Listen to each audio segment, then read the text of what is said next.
Welcome to the Better Than Rich Show with your hosts, Andrew Biggs and Mike Abramowitz. The Better Than Rich Show helps ambitious leaders who are on a mission to leave the world better than they found it, change their perspective on what's important, increase their income and impact, and systemize their life and business. If you've ever struggled with finding your purpose, have felt disconnected or distracted, or found yourself going through the motions, this show will remind you that what you do matters and will re-inspire you to chase your highest dreams. It's time for you to become better than rich. What's going on, everybody? Welcome to the Better Than Rich Show. We are so glad that you are here to be with us this Sunday morning. I'm Andrew Biggs, your host, and I'm here with my special co-host, Mike Abramowitz. Mike, how are you doing today? Feeling great, Andrew. Excited to kick things off with our first episode. This is fun. Yeah, absolutely. And for everyone who's watching live, go ahead and just drop a like. Go ahead and mention something in the comments. Let us know where you're chiming in from and what brought you here today. Obviously, this is our very first episode, so we are so excited to be able to be here with you. And we have some really great topics to be discussing today. The overall title of the show today is What I've Learned from Investing in Myself. And just to give a little bit of a context for this conversation, Mike Abramowitz and I have been working together for the last 4 years. I've been his coach and him being the client. And I mentioned this in our kind of pre-podcast launch, but Mike has really internalized so many of the lessons that Better Than Rich has and has really become a master. And so he's going to be joining me on a lot of these shows to discuss what it is that he's learning and what it is that he's learned over the last 4 years. And that's kind of the topic of today. But again, if you're with us, drop a like. One of the best things you could do is share this. It helps us reach a larger audience as well. And whether you're on YouTube or Facebook, we're in both places. So if you're on Facebook, maybe check us out on YouTube, hit like and subscribe and hit the notification bell so you'll be up to date on all of these episodes. But let's dive in.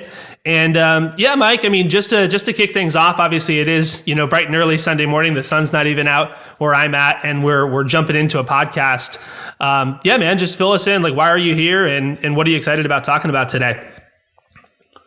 Well, I mean, the number one reason why I'm here is because I believe that you've served me at the highest level during the last few years. I remember we celebrated our 100th call. I don't know, probably about a year ago, and maybe more than that. I don't even know at this point, but it was really cool to look back when we had our 100th call and we celebrated that milestone, and to think of just how much I've been able to learn and grow, and how many blind spots have been exposed, and how many masks I was wearing, and just how much I've learned. And I feel it's so compelled to share some of those lessons that you've helped me reveal and unveil about myself, whether it be with business or relationship or just identity. I mean, there's so much to unpack during those last couple of years that it's critical for me to do my part in helping other people learn the lessons that you've taught me. And I thought this would be a great platform for us to be able to do that. So I'm really excited about that, and sharing some of those lessons from Biggs. There you go. Well, also, I mean, just to piggyback on that, I've also learned so much from you.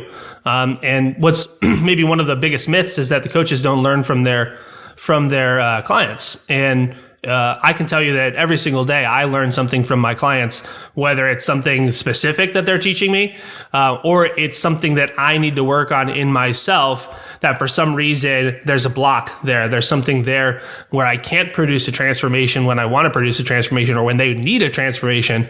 And so clients teach their coaches just as much, just like kids teach their parents just as much as parents teach their kids. And I think that this is going to be fun, man, to dive in, and I can't wait to unpack it. So, and by the way, again, I'm going to be sharing some of my biggest lessons of being a coach over the last 4 years as well. So, Mike, I mean, I'm going to kick it over to you and let you kind of start things off. But yeah, man, what's the first lesson that you want to share that you've learned from investing in yourself? Tell us a little bit more. So, in no particular order, I would say the first one that really resonated with me is why are certain things in my life?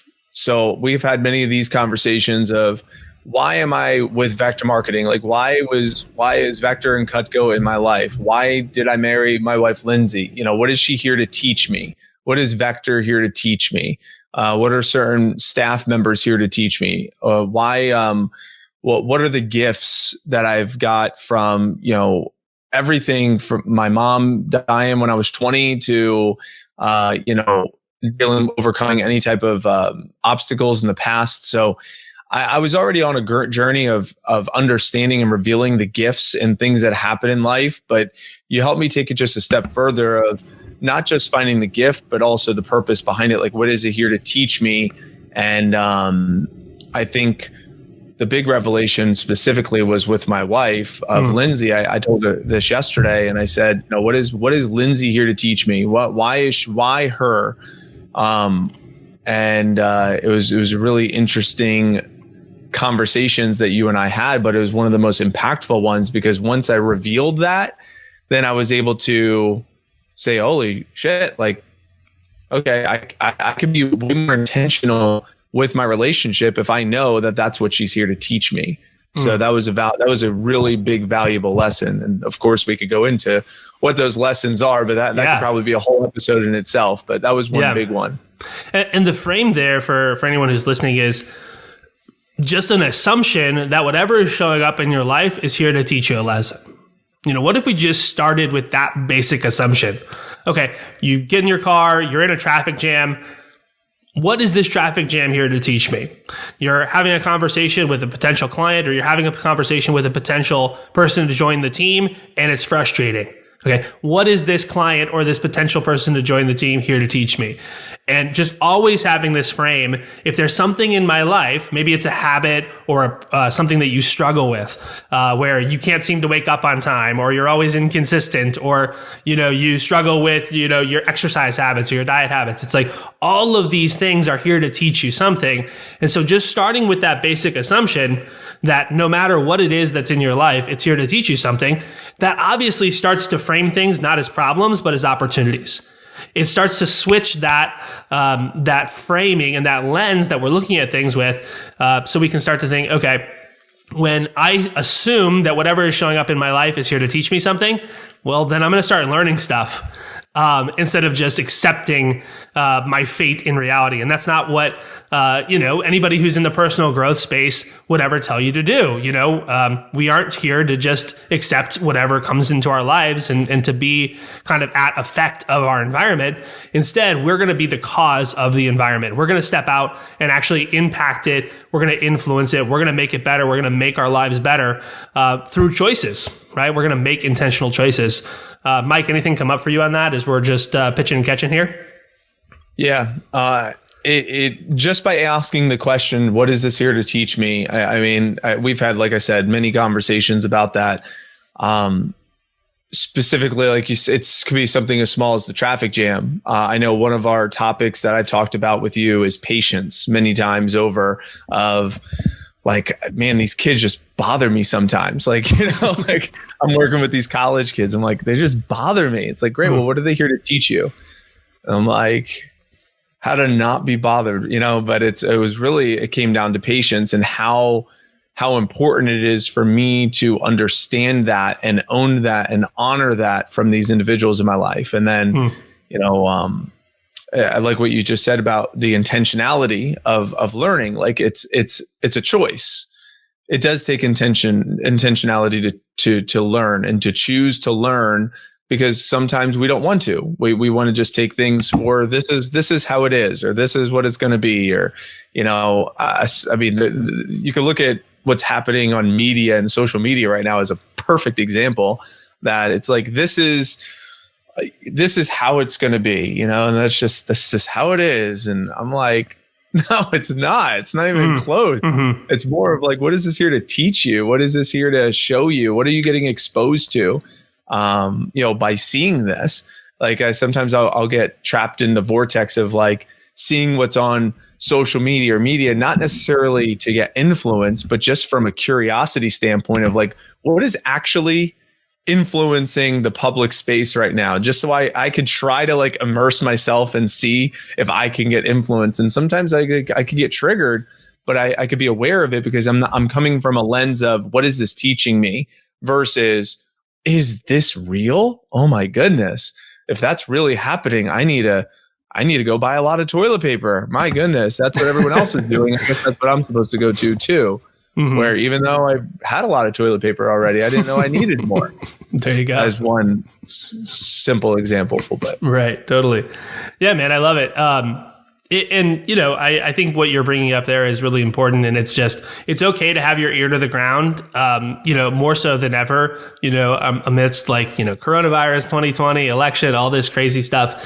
As somebody who's doing their civic duty and wants to be involved, I think it is important to have your ear to the ground, and also it's important to not get sucked into it, right, and not be sucked into the story. We want to be able to have some sort of gap between being triggered and then responding or reacting. So, I mean, that in and of itself is probably a whole nother lesson. I mean, by the way, if you're with us in the comments, for some reason our comments aren't streaming in from our platform here, but hopefully you guys are doing okay. And maybe Mike, with your you have the Facebook Live pulled up, so maybe if somebody chimes in there, you can kind of manage the comments today. But here we're gonna be pretty real. We're gonna be pretty raw. We're gonna be honest. I'm gonna put you on the spot a little bit, Mike. You said, "Hey, I asked you a question. What is my wife here to teach me?" Obviously, in the context of you and Lindsay. Do you mind sharing a little bit about what came up for you? When you thought about that, and what the lesson really was that she's here to teach you? Sure. Well, it's funny because I was interviewed on the Changing Lives Selling Knives podcast, and my response on that podcast was lessons I learned from individuals in my life. And one of the lessons that I said in that was I learned patience in my relationship. And she's like, "That's not a compliment, learning patience in relationships." I said, it's not, it's just a lesson that I'm learning. It's not meant to be negative or positive. It's just a lesson I'm learning by being in a relationship, not necessarily with you, just in a relationship in general. But the biggest lesson that she is here to teach me, although I've learned many lessons, I've learned things from politics to understanding, just different family values, the whole different lens of life. I mean, just organization to a whole new level. I mean, it's great. But the number one thing of what she's here to teach me is masculinity, and that's what you and I have kind of unveiled. Is the backstory on that is growing up as the youngest of 8, so up in New Jersey, I had to go back to my very earliest memory. And I've gone through a lot of workshops with you and Tony Robbins and Date with Destiny, but going back to my very earliest memory to really think of, was I more of a feminine man or a more masculine man, or a more feminine kid or a more masculine kid? And I had to really dig deep.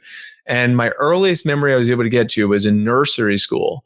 I went to Hebrew school, and my earliest memory I can remember was me making people laugh and being almost like the center of attention. And that was kind of the memory that I had. So therefore I was like, okay, I was owning my presence more masculine. Okay, cool. So I could own that. But then I had, my sisters, the closest in age to me, they would kind of baby me a little bit. My oldest sister called me yummy. That's how she would describe me. I was very soft. My mom babied me. So therefore I had these women in my life to kind of baby and coddle me, which put this feminine softness to me. And then when I moved out of New Jersey to go to college, I put on this mask of independence. I'm like, no, I don't want to be baby anymore. I put this mask of independence on, and then learning meditation and stillness. Then I was like, oh, let me put on the softness again of this. So it was mask on top of mask on top of mask on top of mask. Where why is Lindsay in my life? And what you helped me realize is to put all those masks down and just get back and strengthen my masculine core that I initially had at my very first memory. And, she'll expose that out of me and draw that out of me in many different conversations and situations, whether it's life situations or just my response to certain things. And, there was a great book you recommended that I read, and that was The Way of the Superior Man, which dramatically changed my paradigm of what it means to be in a relationship and how to honor your woman in that relationship, and also how to honor my own presence as the man in that relationship, or the masculine energy, not necessarily the man, but the masculine energy, and creating polarity in the relationship. So, and understanding that dynamic, because Lindsay is the oldest of 3 girls. And then when her dad passed, she kind of almost took that, the patriarchal role of being the oldest and being, so it was almost like, she kind of owned this masculine trait in her family by design, just, or really just how circumstances unfolded.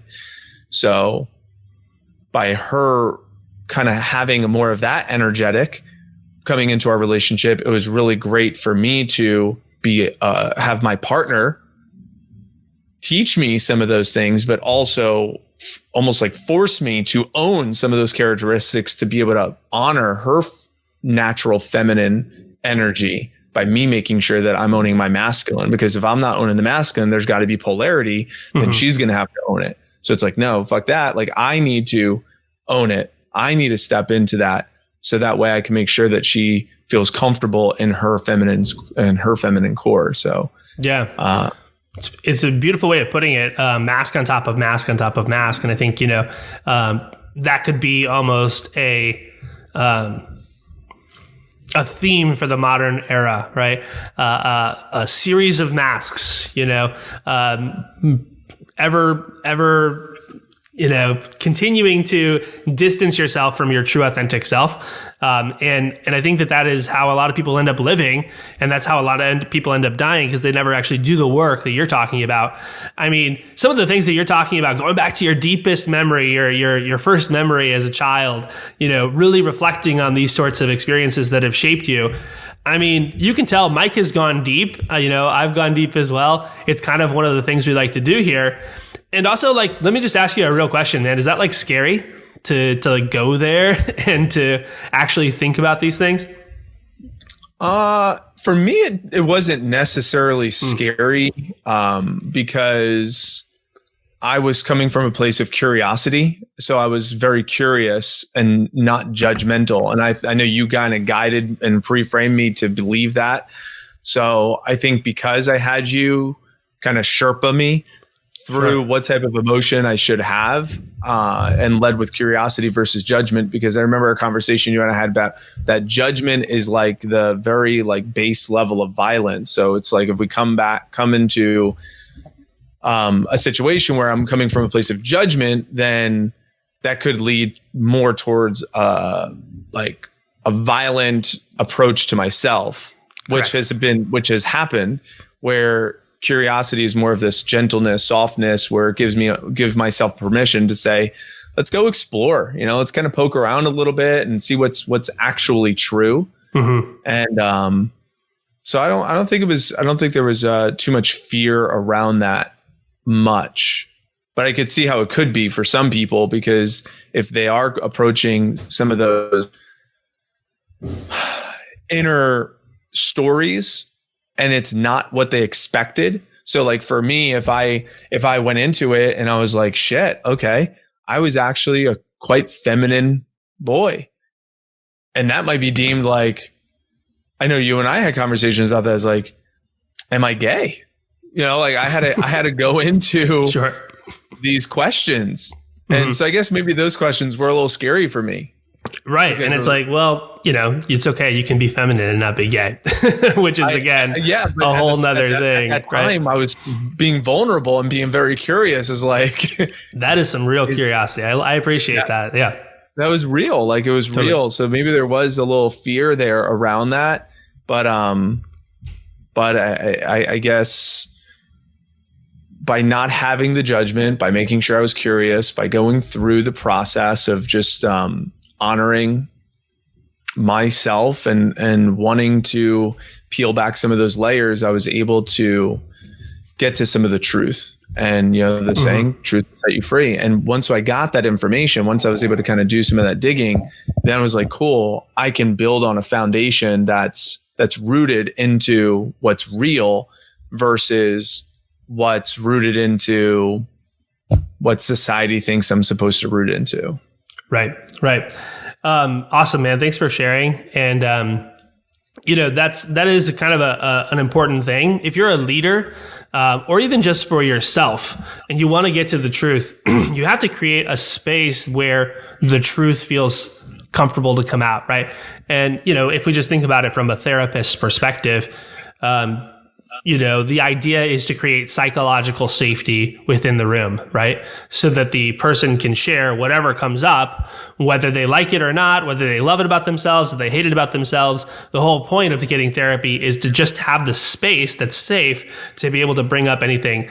And to your point, I mean, I've had so many people bring up things that they've never shared with anybody, and things that they have in some ways are just revealing to themselves. And that's kind of the idea of psychological safety, is that finally there's a safe space where I can actually explore this without it having the ramifications of social ramifications or personal ramifications, or it doesn't affect my income or my job or my employment or anything like that. It doesn't affect my relationships because I have this safe space to explore it. So if you are a leader and you want people to be more honest with you, you need to be asking the question, how can I create psychological safety for my team? How can I make it more safe for people to come to me with their problems? Because too often, people don't feel comfortable coming to anybody with their problems, let alone people of authority, let alone people that they report to. So we need to make sure that we're creating that sort of psychological safety, and that way they can actually come to us with their problems. If you guys are listening, you can relate to this, but having somebody, on your team where you think things are going really well, they're responding really well to your leadership, and you think things are just fine, and then all of a sudden, out of nowhere, they quit. Or out of nowhere, a client drops out and says, yeah, no thanks, I'm not interested in working with you anymore.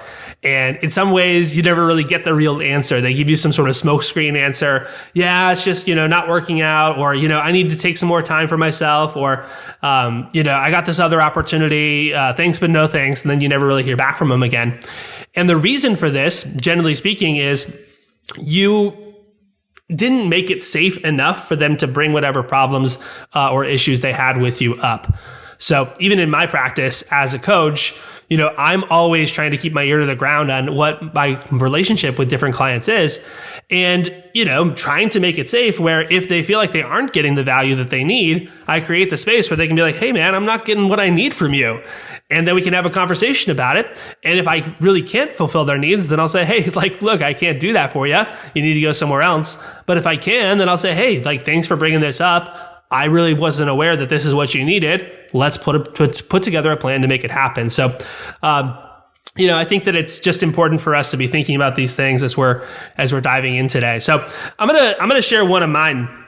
And one of the things that I wrote down as I was reflecting on some of the lessons I've learned from the last 4 years. One that I think is really key and really important that not a lot of people understand is that the market determines your value.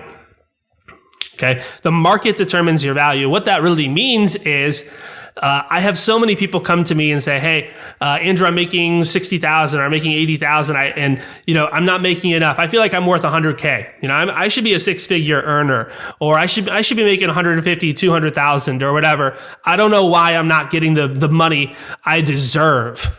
And unfortunately, sometimes I have to kind of throw cold water on them. I do appreciate when people have this ear for growth and this eye for growth, and they want to go beyond.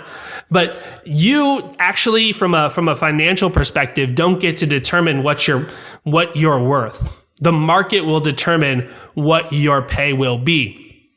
And so if you're not making six figures, if you're not making 150 or 200 or whatever it is that you want to make, seven figures eventually, then you need to say, how can I actually become more valuable? What is the pathway for me to actually increase my level of value that I'm offering to the marketplace, and therefore actually receive the funds that I want to receive to be able to live the life that I want to live? And so many times I think this is maybe just a fact and reality of the sense of entitlement that particularly my generation, the millennials, and probably upcoming generations have as well. It's well documented that Gen Z and the boomers and the silent generation think that we are very entitled, and I think they definitely have some points there. But essentially, you're not owed anything, right? The world doesn't owe you anything. The market doesn't owe you anything. You need to add value to get something in return. And so sometimes I see people struggle with that, and they come to me and they want to know why they're not making what they want to make. And I just simply have to say, well, the market determines your value. And by the way, the same thing goes for me. I eventually would love to be able to make 7 figures in a year. Apparently what the market is telling me is that I'm not worth 7 figures just yet. Fair enough. What do I need to do today to get better? If I want to make $1 million or more in a year, I don't need 100 million, but $1 million would be nice. And let's figure that out. Let's work on it. Let's put together a plan to add more value to the marketplace. So my rant is over. Mike, what comes up for you on this topic? Anything that sparked your interest? Yeah, because we used to talk about that, especially when I was working with the schools with Grab Tomorrow and trying to get it into the schools. And I'm like, we put in a lot of hours of trying to get things launched and get these gigs and get these clients and doing the enrollment conversations. And I mean, we spent many, many hours kind of working through that. And I was like, I deserve this.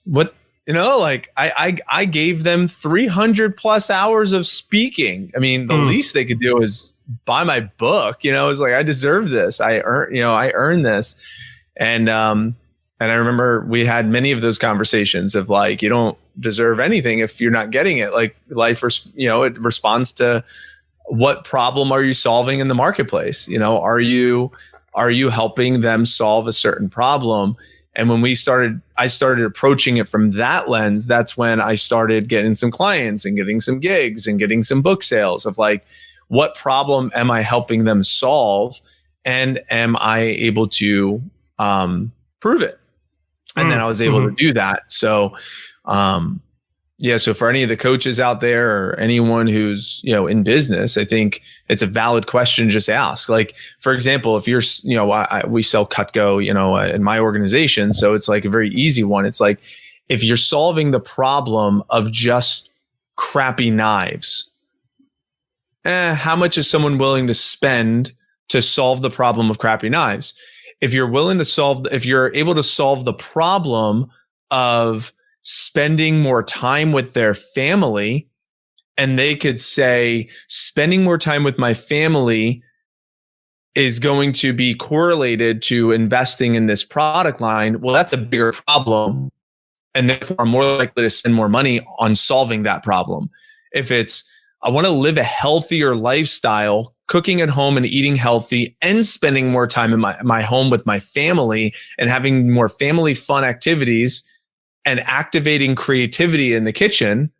Well, now it's an even bigger problem that we can solve, which means I'm more likely to spend more money solving that problem than just getting better knives. Mm-hmm.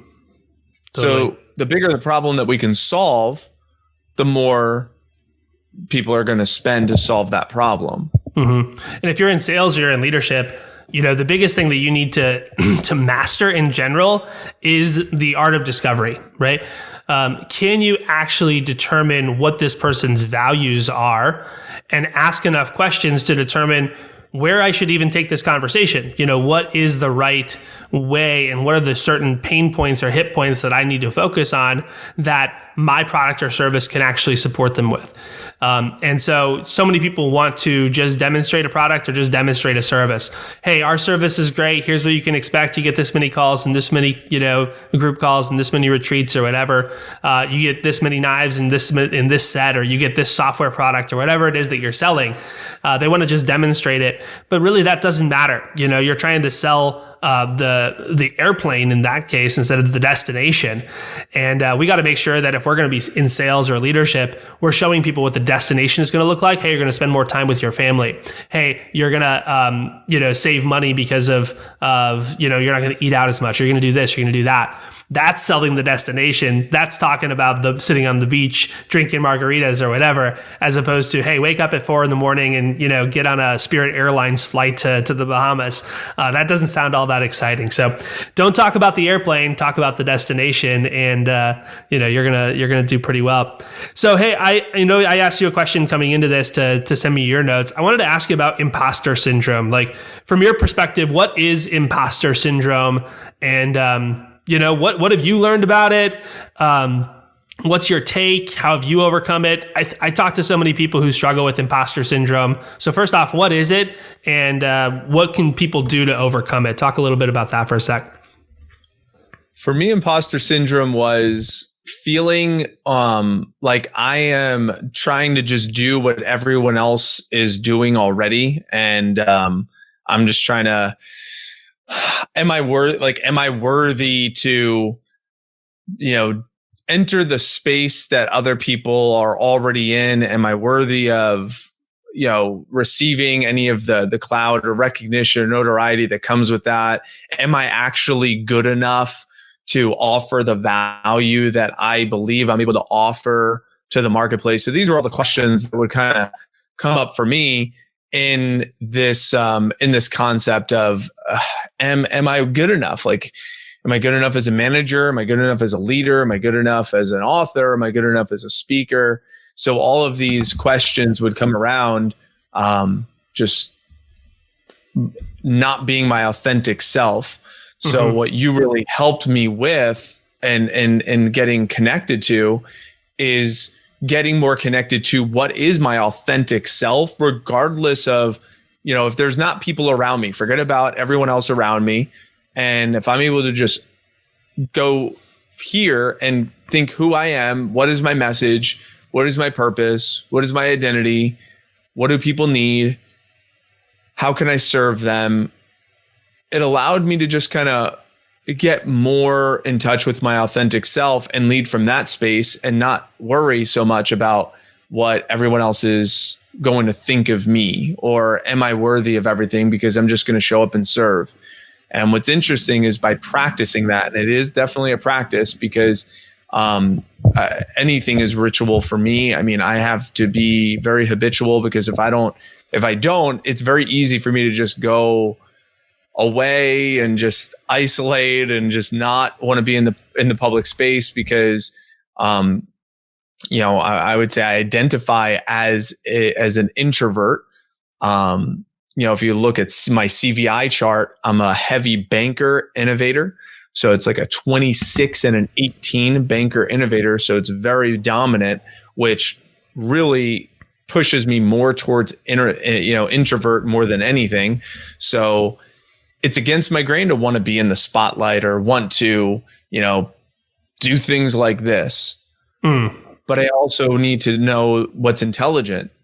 And if I know my purpose and I know my authentic truth is to serve as many people as possible and take all the gifts and things that I've learned in my life and help other people, then I need to step into a version of me that can serve as many people as possible. So that takes intentionality, that takes effort, that takes focus. So as long as I do that, I'm going to be able to honor my authentic self and know that I am putting in the work. I'm not being an imposter.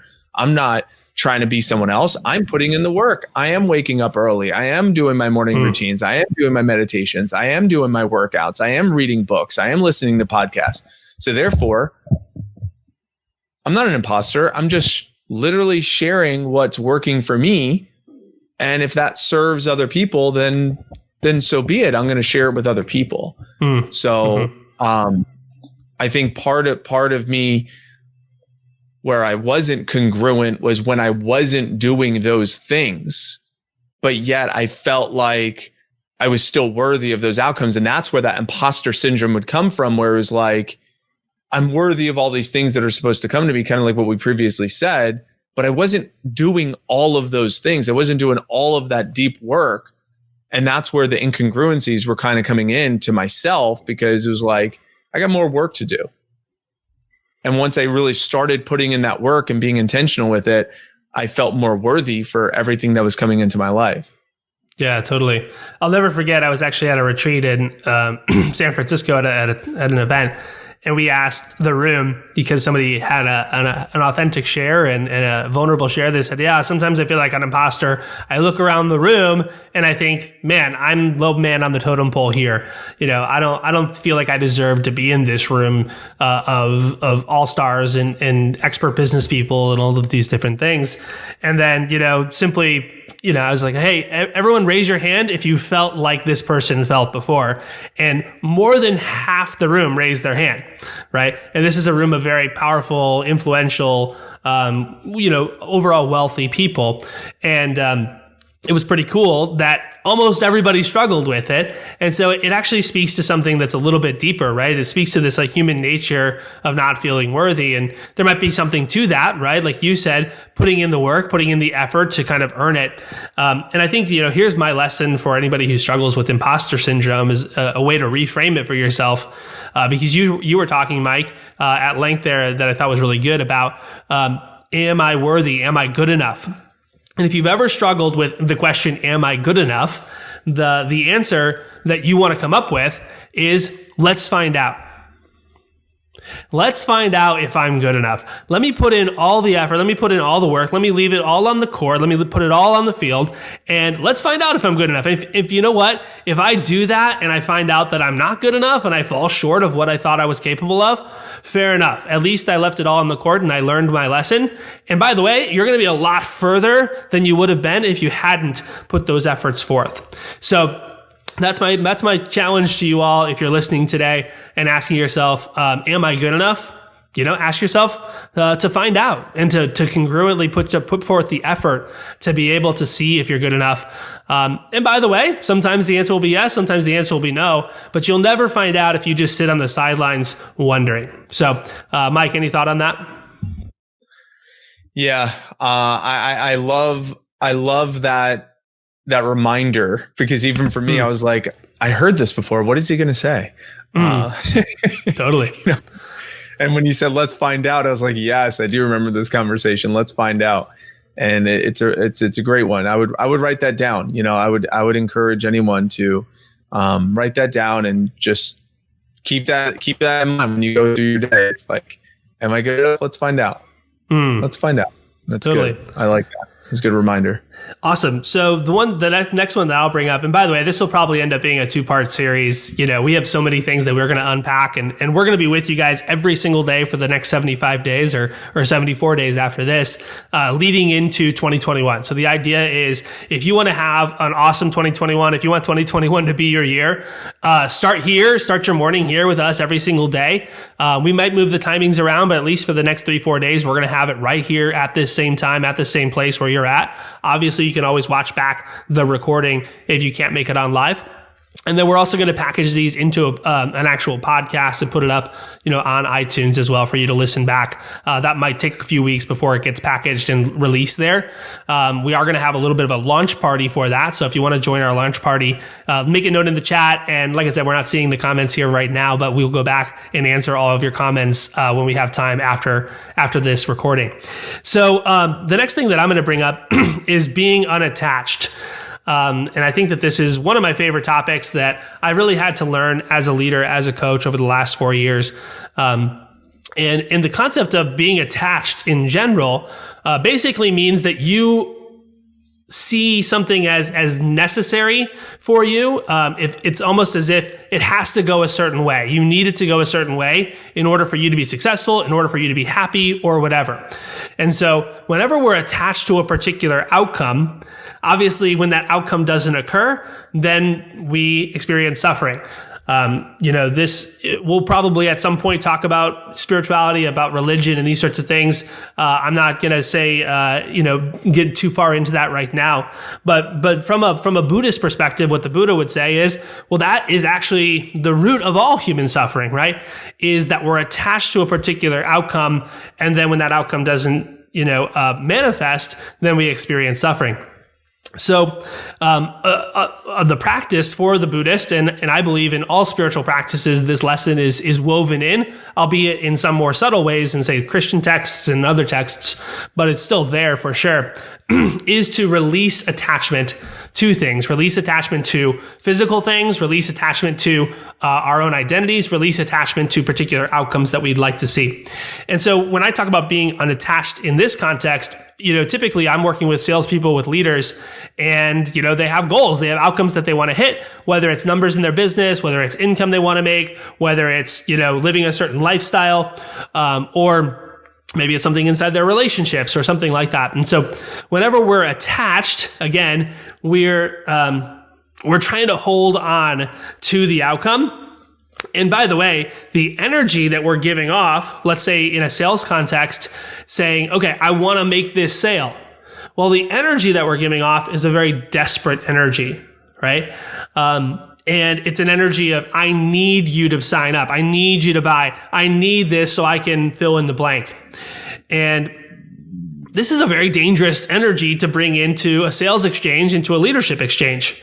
Whenever we're attached, we're giving off these desperate vibes, and everyone listening to this knows what it feels like to be led by somebody who has, a desperate vibe, to be sold to by somebody at a car dealership or at, some product that you're looking into, who's desperate for the sale. And so actually, ironically, what we're doing, as opposed to attracting this person to us, we're actually repelling them. We're actually giving off a signal that they shouldn't buy and they shouldn't trust us, right? Because we have an agenda here. There's more than just me trying to serve you at the highest level that's being involved here. And, one of the biggest things that I had to learn, becoming an entrepreneur, is to actually simply act on behalf of my clients, actually simply do what's right for them. And sometimes if that means they don't sign up and it's not a sale, no worries, it's not a sale. But if we can be unattached, it's actually a very attractive energy, and people are actually drawn towards that, partially because, just a human psychology thing that people want what they can't have. And so there's a little bit of of understanding there about being unattached. I feel like we could do an entire lesson just on this, Mike, and unpack it further, but I'm going to kick it to you. Any thoughts on this? Because I know this has been a big part of your learning over the last 4 years, and I've watched you really start to master this and get better and better at it. Yeah, especially as a district manager at Vector and Cutco, there was a saying that you're going to attract people like you. So it's like you could look at someone's team and you could say, oh my gosh, they're all mini blanks, fill in your name. And that was a good thing if you were really good. So that's a very positive thing. And we used to say that if you had done this habit, then your people are going to have this habit. If you think this way, your people are going to think this way. There are going to be many versions of you, which is a good thing. And that's what kept me fairly mediocre as a manager for quite some time, because not that I wasn't great, but I didn't break records when I was new. I wasn't the best. I didn't get the fastest start, so it was like, great, this is just how it's going to be. But you and I had many conversations more so about what does it need to look like to attract the sharp kids, or to attract the people that I want? Who do I want? If I had to describe the perfect avatar of a representative I want to work with, or a management candidate that I want to work with, how would I describe them? And I know you and I have kind of gone through some of those lessons. It's like, cool, well then who do I need to become in order to be able to attract these people? And that way, when I'm in a conversation with these people, it's not desperate. It's already like, I know who I need to be in order to make sure that they are, I'm being like a magnet, and I'm compelling them to join, versus like you said, where I'm repelling them because I'm coming from a place of either non-worthiness or attachment or desperation, or whatever the word might be, because I've been there before, where it's like, you're sharper than me, man. Like, it's like, man, you're just so good. How am I going to work with you? So I've definitely been guilty of that. And, I guess the original question is how do you own that? I mean, we could explore that if you'd like. Yeah. I mean, one of the biggest things that I see is at its base, you need to get to a point where it's like, I don't need anyone. I don't need anyone. I don't need anything. I don't need any particular client or any particular sale. I don't need any particular person on my team. And you have to get to that point of saying, I'm self-sufficient. I have a vision. We're going there with or without you. We'd love to have you on board. And here's how I could see you fitting in. And also, if it's not a fit, it's not a fit, right? And so just making sure that you get to the place energetically where you don't need anything or anyone. And I see so many people, I get some texts sometimes where it's like, expletive, so-and-so just quit, expletive, I just lost this contract or whatever. And the truth is that that's really not the energy that we want to have ever. I love every single one of my clients. I hope they work with me for a really long time. And also, truly, if any of them came to me and said, hey, I don't think it's in our best interest to work together anymore, so long as they weren't, backing out of a contractual obligation, I'd say, hey, no worries. Like, hey, best of luck to you in the future. And, let's stay in touch and maybe it'll make sense in the future and we'll circle back. And I think that's the sort of energy that people really want, especially in the modern sort of market climate of there's so much BS out there. There's so many people who are, claiming and purporting to be experts in this or in that, trying to sell you something. You get inundated with advertising all the time, whether or not you realize it. And so just an authentic, genuine relationship goes a long way for people. What's coming up for you on this topic, Mike?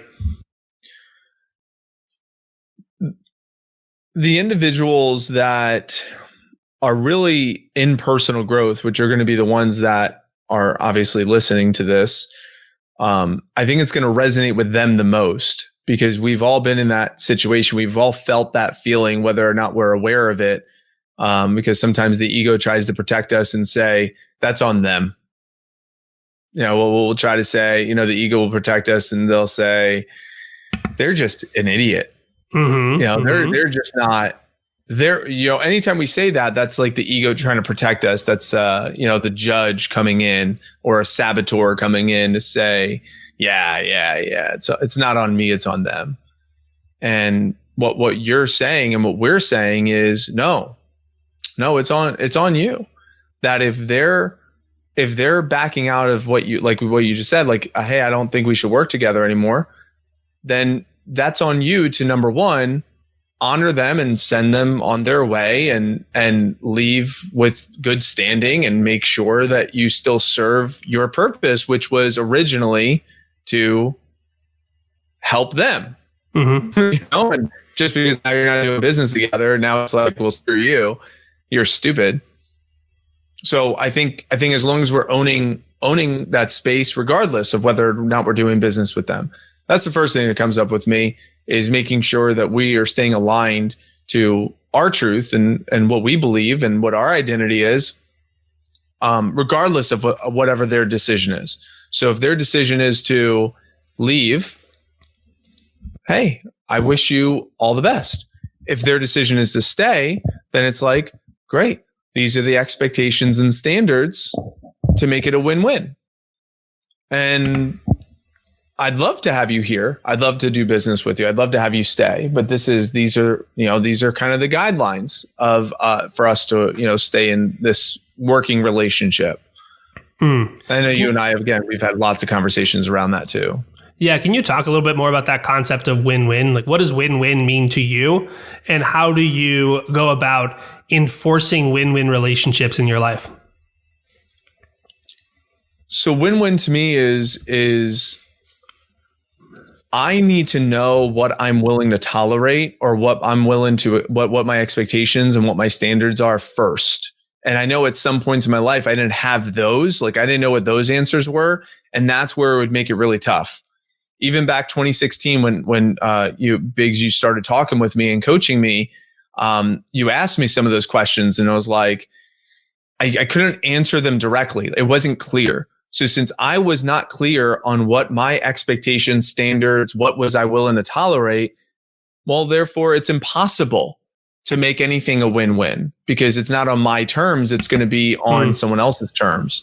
So that was really important for me to, number one, I had to define what are my standards, what are my expectations, what am I willing to tolerate in this relationship. So creating almost like the rules of engagement. Then once I know what I'm willing to accept, what I'm willing to tolerate, and if I'm in an exchange with someone, I want to lay the foundation or the framework. Now, it doesn't necessarily have to be like, in order for us to be in this working relationship, you need to follow this. It doesn't have to be so candid and so blunt, but at least like it's framed in a way that lets them know what I'm willing to what I'm willing to tolerate. And I just had a conversation with someone in my organization where it was like, this is where the expectations unclear. Like, was anything unclear? And at sometimes it's like, yeah, it was unclear. I didn't know about that. Okay, then that's my fault. I want to be more clear. I apologize. Like, that's unacceptable. It's unacceptable for us to be in this relationship, and you didn't know that I expected that. So I apologize on that. But moving forward, these are the expectations. These are the standards. Are we clear on that? Do you have any questions on that? Do you want to challenge any of that? Do you feel like any of that is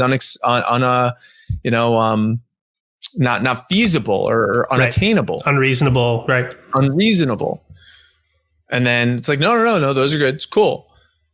And then if they ever go outside the box again, it's like, well, let's talk because now that you know the expectations are clear, now we're the situation again.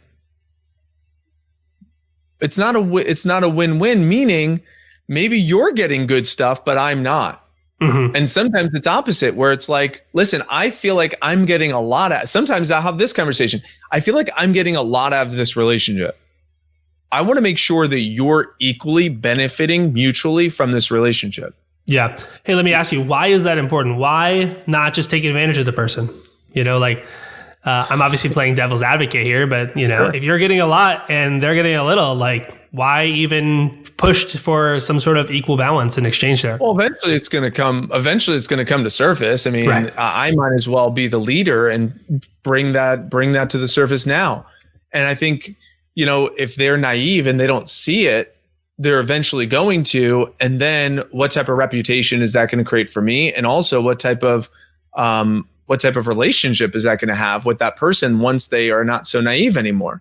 Mm-hmm. So I want to be a person of influence. So therefore, I'm going to say, listen, I'm benefiting from this interaction. I want to make sure you're mutually benefiting from this interaction too. What are you enjoying about this? What is good for you? How are you doing? And asking those questions, risking. It's like, well, actually, I feel like I'm overworked or I feel like I'm not appreciated. Even with my wife, there's been times in our relationship where I've had to have this conversation of like, I'm feeling pretty good. Like, how are you feeling right now? And most of the time it was like, I feel good. Sometimes it was like, you used to send me text messages, those random texts or like just validating and like giving me some more words or, sometimes it was like, it would be nice if you'd empty the dishwasher, and sometimes it was some of those where it's like, I felt great, but I was missing these small little things. So it's like, great, that feedback is welcomed because I want to make sure it is a win-win because I care about you. I also care about me, but I also care about you. So it's got to be mutually benefit. And then if it's no, like, I'm not willing to hold my end of the deal, you're not willing to hold your end of the deal. Well, if there's no compromise, then it's just no deal. Like, we're not gonna continue in this relationship if we're not able to make it mutually beneficial. Right. Now, obviously, in a marriage context, that becomes a little different, right? Because there is vows and commitment that you've made. But I think that yes, in a business context, yes, there's no such serious commitment. Go ahead. With the marriage, even with the marriage, though, it is as long as there's communication with that, though, because it's like, hey, in this mini little battle, we'll call it, sure, not but like in this mini little segment. I don't know. That just didn't feel good. That didn't feel good for me. Well, it felt good for me, but it didn't feel good for me. Like, I think we need to talk about this. And sometimes that's important, because why? That similar encounter might happen again. And if your partner doesn't know that it didn't feel good with you that previous time, then it might come up again. So it still comes down to, what am I willing to tolerate? What are my standards? Even if I lost that battle, I told my wife, Lindsay, yesterday, I said, there's been many times where I lost the battle, not that we're in a war, but that there's conversations that I feel like that just didn't feel good. I lost that one. I missed it. I missed that one, but I can learn from it. So that way it's like, cool. How can I make sure I do better next time, or show up better next time, better for myself or better for you? Right.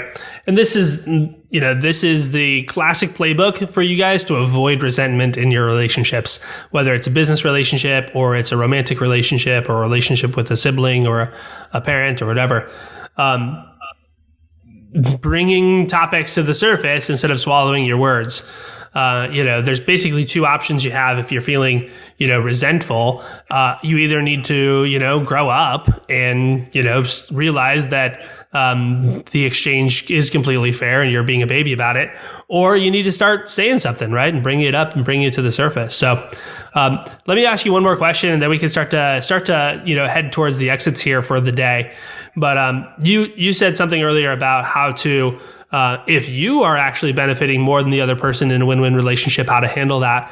What about if the shoe's on the other foot where they're benefiting more, let's say in a business context, how might you bring that up? Because I think a lot of people struggle with kind of holding the line and holding the boundaries. They think, man, I don't want to, scare this person away. I don't want to push the boundaries too hard and hold firm to them. So how do you actually bring that up in a way that's going to maintain the relationship and maintain it in a positive way? What do you see there?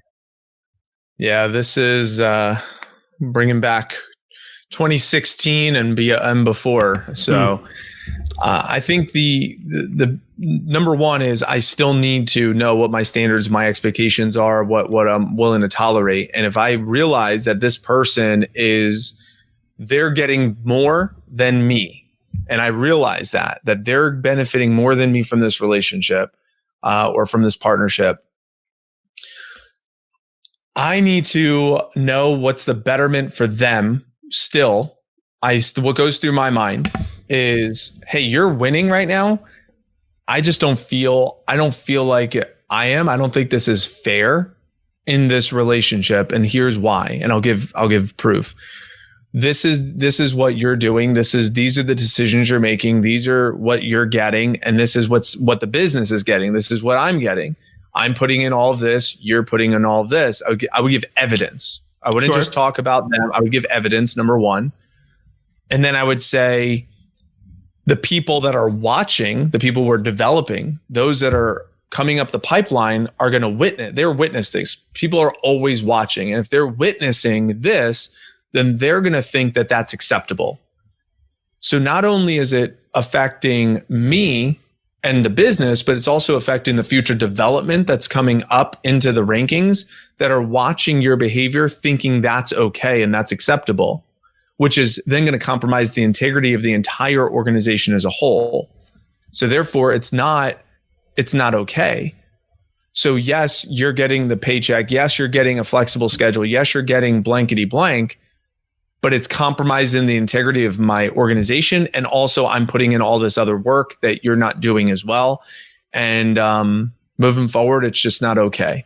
So I want to create new terms of engagement, new terms of what are the rules of our organization? What are the standards? What are the expectations? Let's revisit those. And if for some reason you feel like that's not okay, then unfortunately, we'll probably have to make different decisions and we might have to go in different directions. I love you. I like working with you. I think you're fantastic.